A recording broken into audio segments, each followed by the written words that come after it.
Apreciados estudiantes, bienvenidos a la tercera clase titulada Tributos de la Nación. Definiendo el sistema tributario venezolano, se puede decir que es el conjunto de normas y organismos que rigen la fiscalización, control y recaudación de los tributos de un Estado en una época o periodo determinado, en forma lógica, coherente y armónicamente relacionado entre sí. En cuanto al tributo, es la aportación que todos los ciudadanos deben pagar al Estado para que los redistribuya de manera equitativa o de acuerdo a las necesidades del momento. Se agrupan en tres categorías: impuestos, contribuciones y tasas. Los impuestos son tributos que cada persona, familia o empresa debe pagar al Estado para costear las necesidades colectivas, contribuyendo así con una parte de sus ingresos, como el impuesto predial, vehicular, de industria y comercio, y el impuesto sobre la renta. Las tasas son aquellos ingresos aportados por los ciudadanos que contribuyen a la recuperación total o parcial de los costos de los servicios de interés general o la utilización de bienes de dominio público. Por ejemplo, el pago de las entradas a los parques nacionales y de los peajes. Y las contribuciones son tributos cuyo hecho imponible consiste en la obtención por el obligado tributario de un beneficio o aumento de valor de sus bienes como consecuencia de la realización de obras públicas o servicios públicos. Entre ellos están las contribuciones a cajas de compensación familiar, en salud y por valorización. Para controlar el cobro de estos tributos existen varias leyes que la rigen. La ley del impuesto sobre la renta establece que los ingresos brutos percibidos por el contribuyente durante el ejercicio gravable están conformados por el monto de venta de bienes y servicios en general, así como lo percibido por concepto de cualquier actividad económica. La Ley de Impuestos sobre Cigarrillos y Manufactura del Tabaco, el Ejecutivo Nacional queda facultado para fijar el precio de venta de las especies a que se refiere esta ley y para aumentar o disminuir hasta 1/3 los porcentajes establecidos.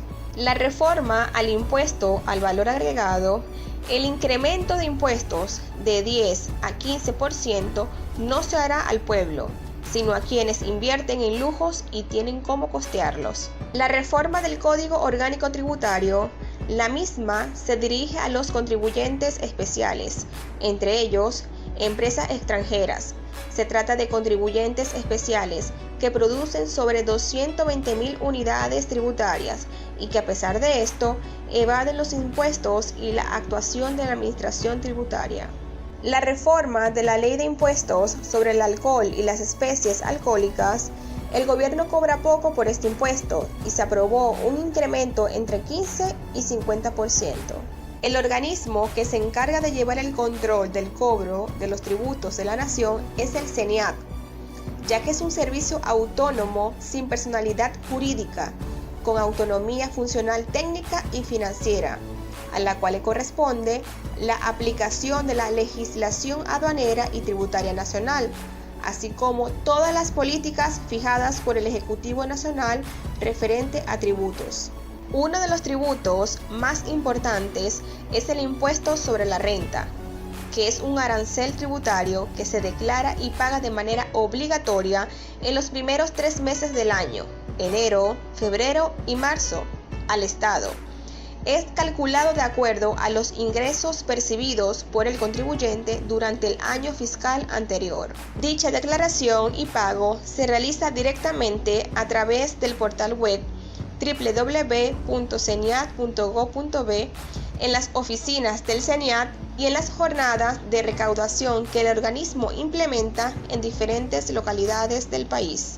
Las figuras legales que constituyen empresas y declaran el impuesto sobre la renta son la persona natural, que es una persona humana que ejerce derechos y cumple obligaciones a título personal.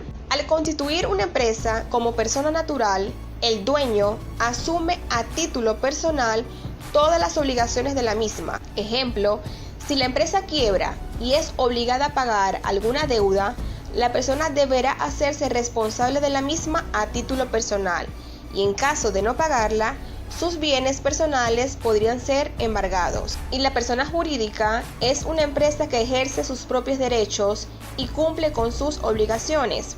Al constituir una empresa como persona jurídica, es la empresa y no el dueño o los dueños quien asume todas sus obligaciones. Ejemplo, si la empresa quiebra y es obligada a pagar alguna deuda, la misma se pagará solo con los bienes que pueda tener la empresa a su nombre, sin poder obligar al dueño o a los dueños a tener que hacerse responsable por la deuda con sus bienes personales. Los tributos representan una importante fuente de ingresos para el gobierno nacional. Posteriormente, son reinvertidos en educación, salud, implementación de justicia y seguridad, así como otros temas fundamentales para el país. Hasta la próxima clase.